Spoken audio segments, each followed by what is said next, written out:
Hello, Pale. Thank you for having me, ladies. I'm a big fan of your show.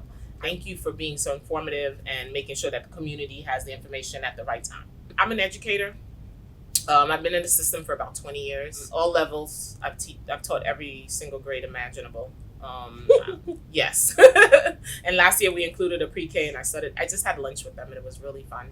So we're looking at September. We haven't been in the building since March. It was under emergency pause by the governor and the mayor and the chancellor. It was deemed necessary to close the schools because of COVID-19. Ever since then, we've been on pause. Our students have been on remote learning.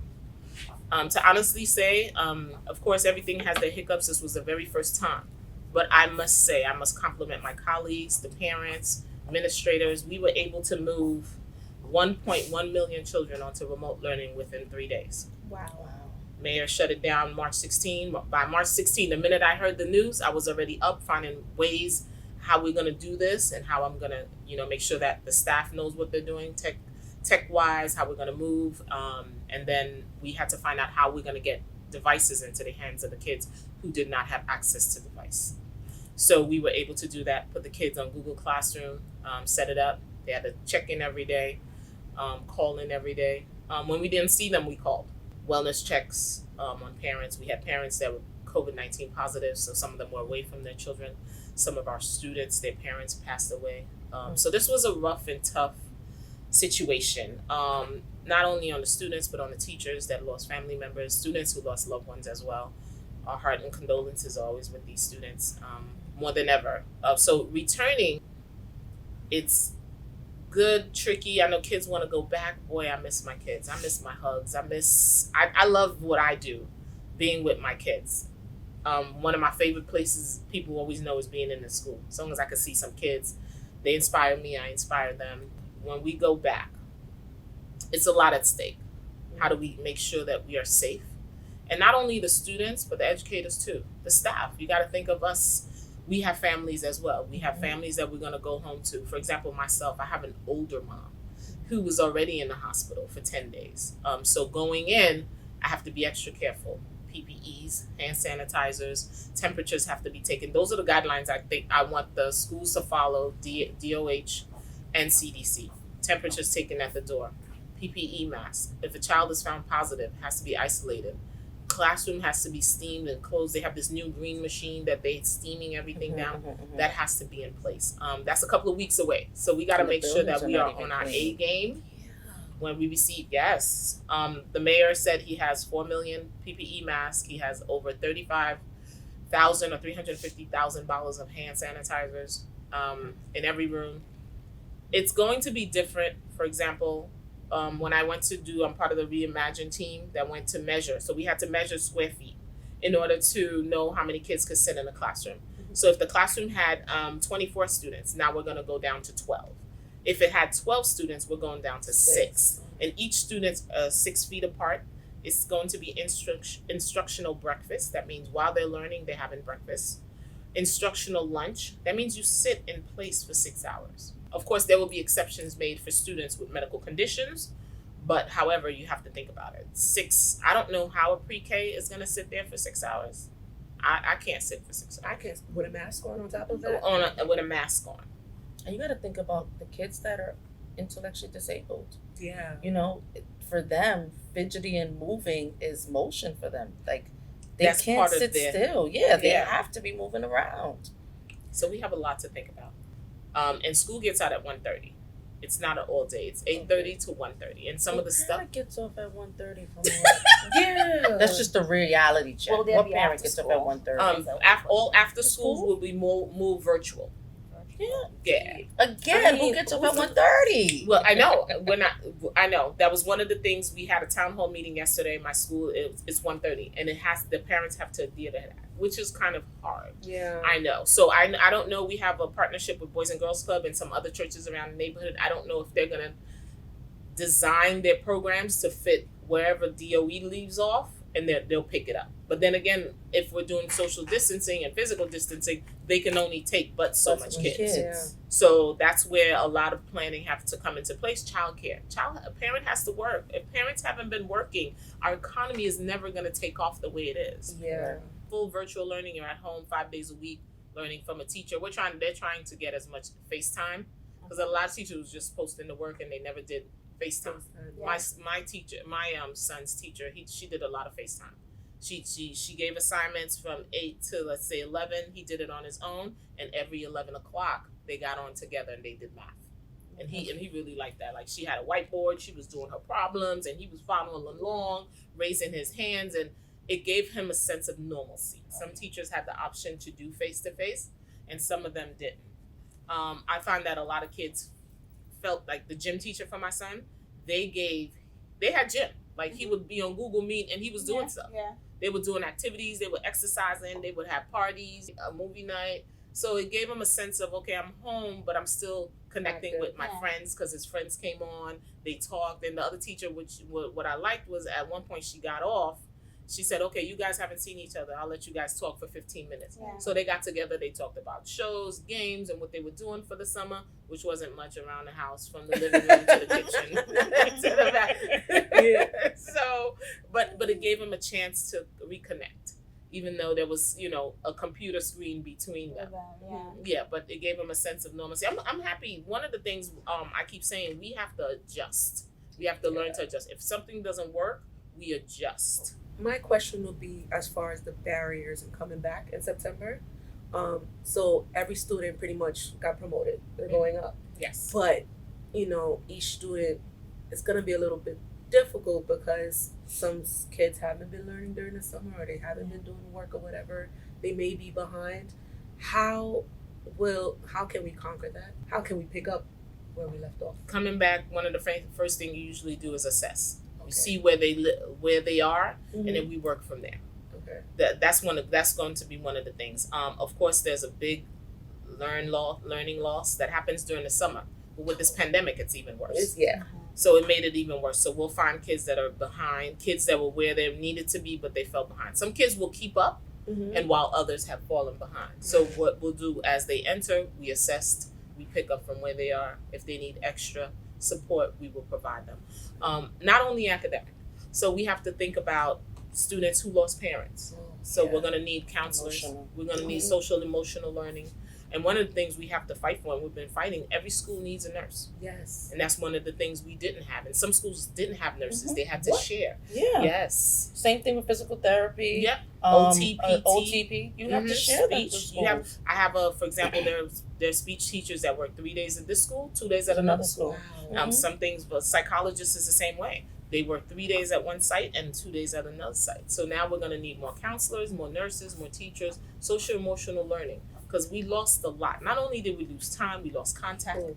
Playing on the playground is fun. Mm-hmm. And then all of a sudden someone says, no, you can't do it, because if you do, you'll get sick. Yeah. So It's a you have to fear, find yeah. other ways to come in and make sure that social emotionally they're learning, but it has to be social emotional to meet the needs of mental.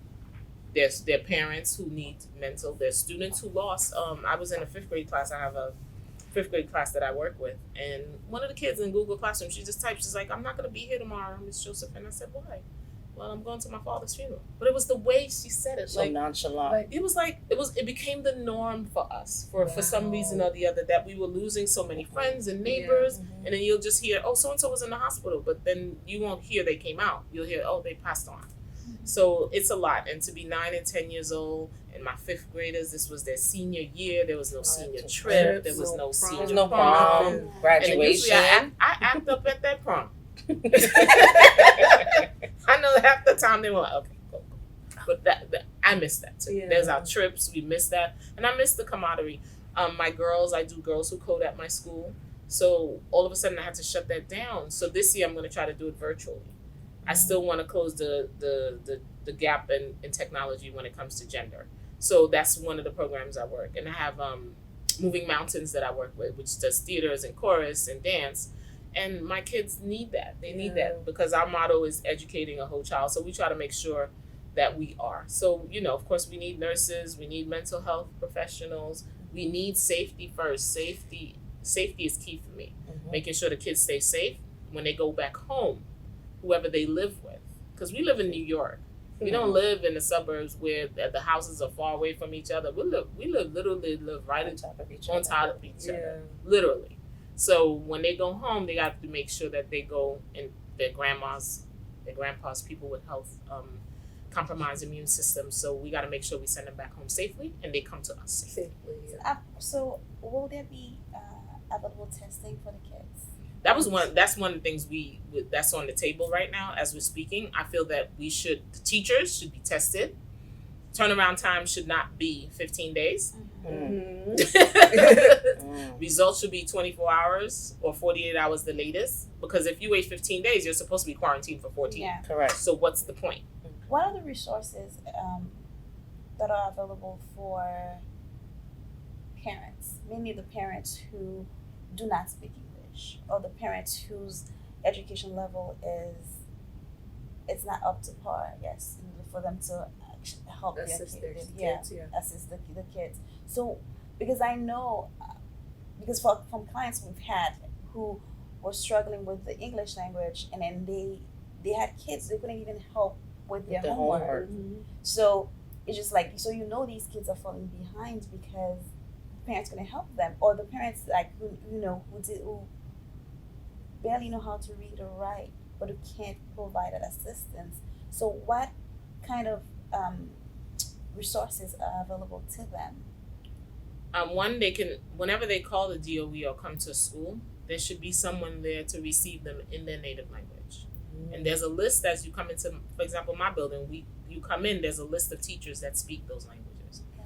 They'll look for Miss Krepka, who speaks Haitian Creole. They'll look for me, who speaks Haitian Creole. Mr. Navarez, who speaks Spanish. We have Bengali. We have Arabic, different languages. The parents are supposed to be received in that language. Okay. And if they don't, if you call DOE, they're supposed to get someone on the phone that speaks your language through a translation company.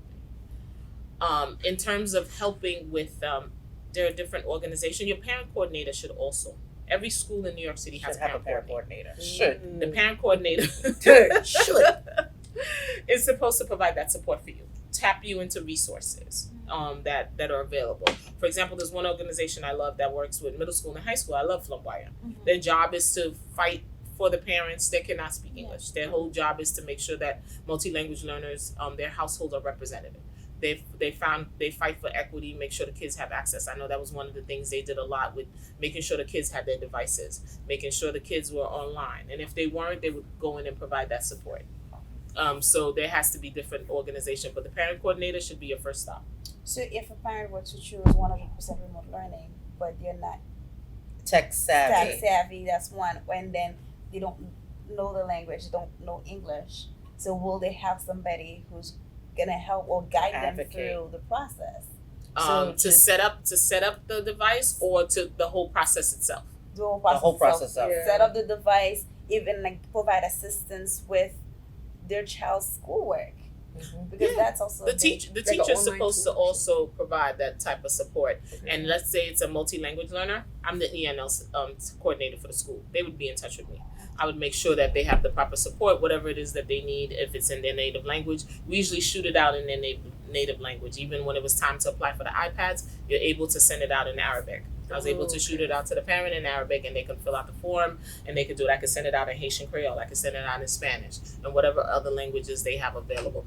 And they have support. If they call 718-935-5100, that will be their tech support. And then the person on the other line, if they don't speak their English, they will find someone to speak the language for them to help them out. So is this information readily available? Like they would know, as long as you have a kid in school, then Yes. you know that. Okay. Yes. Yes, and we make sure that they do know that. And of course, your parent coordinator is your first stop.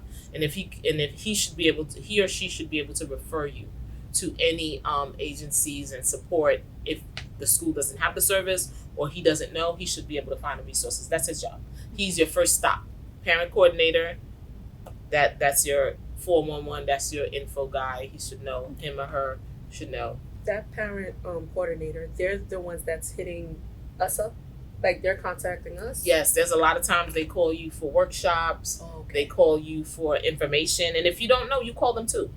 They are your parent coordinator. They are your voice. They advocate on behalf of the parents. Okay. And all this information is on each child's school's website. Correct. Okay. Correct. Okay. Usually it's the principal, the assistant principals, and parent coordinator come right after. They're Yeah. the fourth person in line.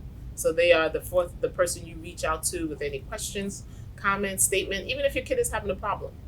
That's who you talk to. I got a question. Let's just say we make all these provisions and we get all our kids into school. And then March happens all over again. Oh, second wave. What is like that? That's a fear for me. We go back. I don't think it's gonna be a quick turnaround to say, oh, we're gonna go back to school and so forth. They didn't plan March. We made it happen, but we didn't plan for it. At this go around, is the Board of Education thinking about a backup plan? What is that? And then two, I would hope, and this is not a Board of Education's problem, it's a economic city-wide problem. Not all our parents have Wi-Fi. Not all of them have money for a device. Some devices came and they broke and try to get a new one. So there's a stop in learning in that process as well. Do we have how do we fix that problem if that happens? I know I'm giving you a lot of questions No, in it's one okay. shot. It's okay. That's been my thing every day. One about they said if once it goes up 3%, all schools will shut down and we go back into remote. Here's my thought. This is my opinion as a parent and even as an educator. New York has done so well. We were the hot spot. We were the epicenter of it all. Mm-hmm. And we saw the numbers. We saw where we were at, and look at us now. Yeah. I want us to stay where we are. I don't want us to rush in and for us to have to rush back out. Yeah. Mhm. I want us to take our time and do it right. We've done it right, and we've shown. And my governor brags all day long, and look at us now. Look at us now. We're New York tough. We did this, but I want us to remain where we are. They said once it goes up to 3%, we shut down. We go completely remote learning. And you mentioned about what was The Wi-Fi technology, Wi-Fi. but that's an economic, statewide. I can't just blame that on Board of Ed. No, it's a socioeconomics thing, and it's also equity. Equity and access is always something I always talk about, and that's one of the DOE's model. But in certain cases, I haven't seen it. So we know that certain schools, depends on where it is, that's how they get their funding, and hopefully that will change. With everything going on with Black Lives Matter movement, this is where we're seeing all of the inequities and hoping to fix it. Yeah. And education has been one of them, and I've always been a big advocate on that. That it shouldn't, where you go to school shouldn't be how your school is operated. But unfortunately, we know that's the reality. But we should work with this movement right now. It's not a moment, it's a movement to change all of the inequities we have, whether it's hospitals, schools, neighborhoods, access to certain things. And school is one of them because I'm an educator and I get to see the struggles of my parents. I get to see the triumphs as well. We have good things too. But I get to see the struggles of my parents who don't have a device for their child to learn. The DOE had given out devices. They came Wi-Fi enabled. They were iPads. Struggle was to get them on. We had a couple of troubleshooting issues with them, but they're up and running now. Now we need to transition our middle school kids from iPads to laptops in order for them to succeed. So that has to be something we look into. They can still apply for iPads. If you didn't get one, you can still call 718-935-5100 and still apply for an iPad. It's not too late. And they come Wi-Fi enabled. And one of the things I realized they were shooting at, I was just looking at my Microsoft team because I'm part of the DITT team, and that they were also making them hotspots, but they were only for DOE stuff. So they made them a hotspot as well. But that's just, to me, just a Band-Aid. We have bigger issues. There are schools who have no access to technology at all. There's students who have no access to technology. So we live in a technological society now. So I think every child should be able to have access to to technology. Is there a backup plan just in case there's going to be a second wave, so that we're not rushing to find, okay, do this, do that, like we did in March, but now it's actually smoother? Yes, I think so. We've learned a lot from March. I've taken a lot of notes personally, and what to dictate. Better technology, better access, transition will be better Yeah. because we learned from March. This was the first time New York City, like Has I said, ever gone through this. there are schools who've been on classroom remote, but for us, I mean, we are the largest school district in the nation. So for us to move 1.1 million kids to remote learning, and some of the teachers are amazing. I praise my colleagues every day. Their kitchen became the classroom. They had boards, whiteboards. They designed their rooms as if it was a classroom, just to give the kids the sense of we're still here. So our school is not just a school. It is a community school where we provide everything for a child.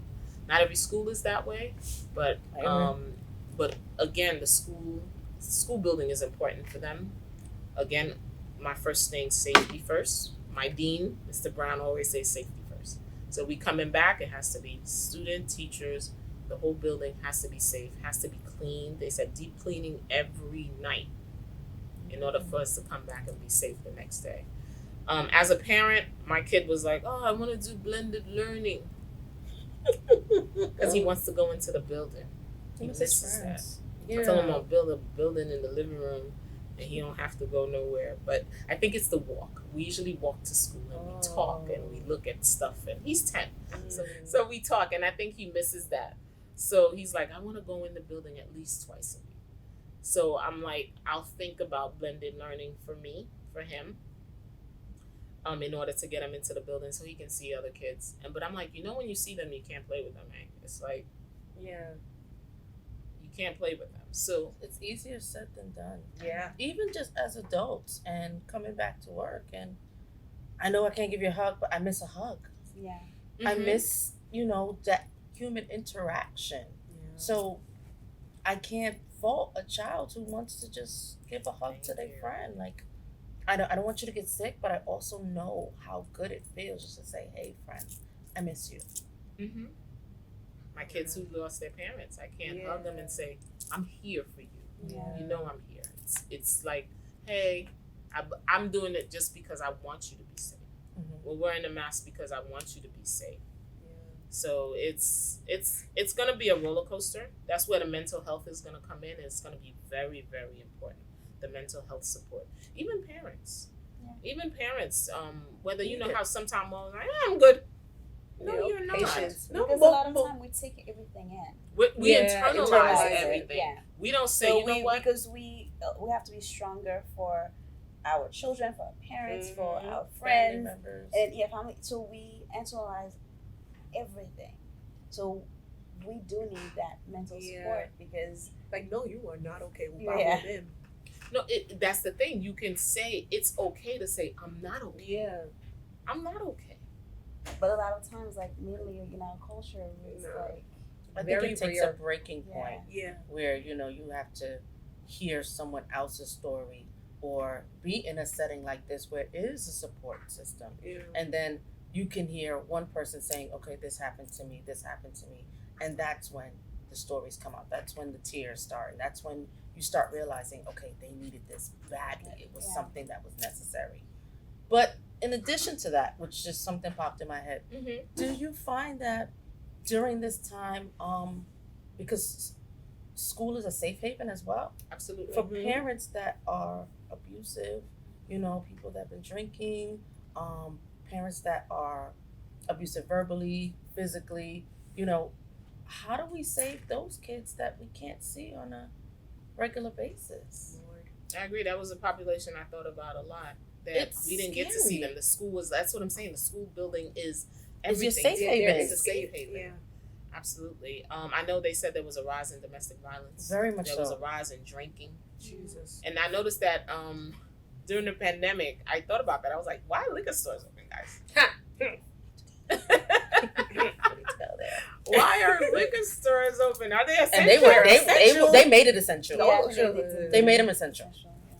I know why, but I also know why it can be a problem. But when you have a child, or even just a parent that is being abused, that moment that you're taking your child to school, Is you that have little a window. break.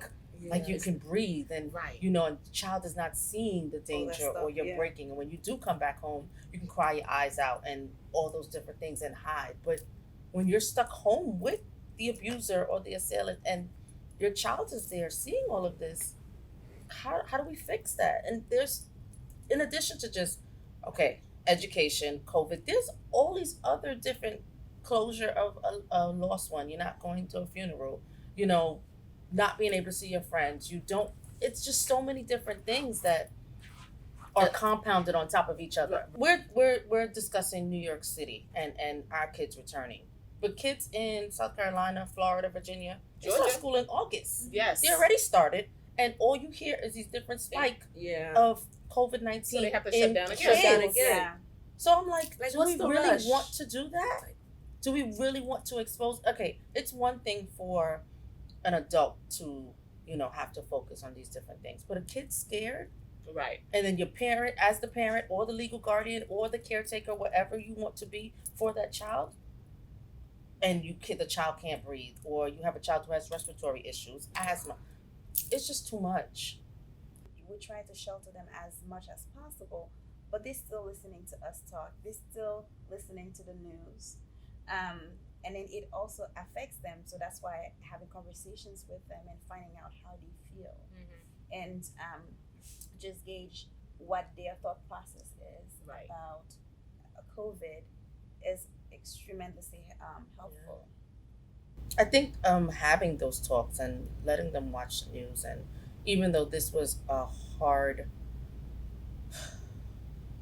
pandemic, is just hard in general. Like, I don't know how much more to put it, but you know, teaching children about it and understanding what a pandemic was, little people up to, you know, teenagers in college, like it was hard. And I, you know, even for an adult just to understand it, like I wasn't there for 1812 swine flu, so I was like, well, so Right, you know, yeah. having to teach them and them understanding and realizing like we can't go out, we have to wear a mask. Like just having a mask for a little person is just, oh, I don't like it, but we have to deal with it. I want to definitely say we had a really great chat on Board of Ed and what's going on with back to school. And Rita, I hope this will not be your last visit with Of us. course not. We're I'm definitely gonna be gonna a need you. regular. Yes. I will be fighting for smaller classroom sizes. Definitely fighting to integrate technology into schools, because we know the future. That's where it's going to be. Mhm. So definitely that's important to me. You know, quite a few things. Social reform, social justice has been one of my things. Especially, I'm a mom of 4 boys. Ooh, Teen So boys. yes. yes, So all of us definitely. have boys. How many boys? I said we all have boys. Yeah. Yes, all boys, 4 Yeah. boys. So, you know, that's always been important to me. I know we had a lot to do with this during the pandemic. We also had to deal with a lot of loss too, a lot of major loss, like, you know, George Floyd, Breonna Taylor. We had those things, and I always say, as moms here, I remember when I was watching the video and I was sitting there with my son, and as he called for his mom. Okay, we don't want to cry right now. No, I we're feel not like gonna cry, crying. but I know collectively together, Mhm. all of our hearts were broken. Yes. As mothers, we sat, and he couldn't understand why I was crying, and Yeah. he was like, "Mom, what's wrong?" I said, "He's calling for his mom. It's like he's calling calling for me. me. He's Yeah. calling you, and he's Yeah. calling all moms. Like collectively, our hearts were broken." Yeah. And then he was like, I said, "You see, you're my boy. That could have been you because you look like him." Mhm. I'm not gonna cry. I just told her we're not crying. So that's part of also the hard conversations we had Mhm. to have. And he wanted to know why we in the street. Like, listen, I went to some of the rallies too. It was important. I had to represent. I had to be the voice. So that's a lot. Yes. Mhm. So moms, we have a lot on our shoulders. Yep. This is facts. So, est-ce que nous croyons? Nous pouvons. Mais ça, il va pas le cœur. Non, non, Oh, Okay, I'm hoping you guys got it.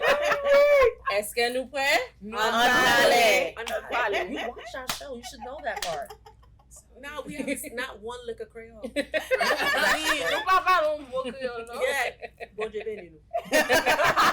N'a pas l'autre semaine. Exactly. Mhm. Merci encore.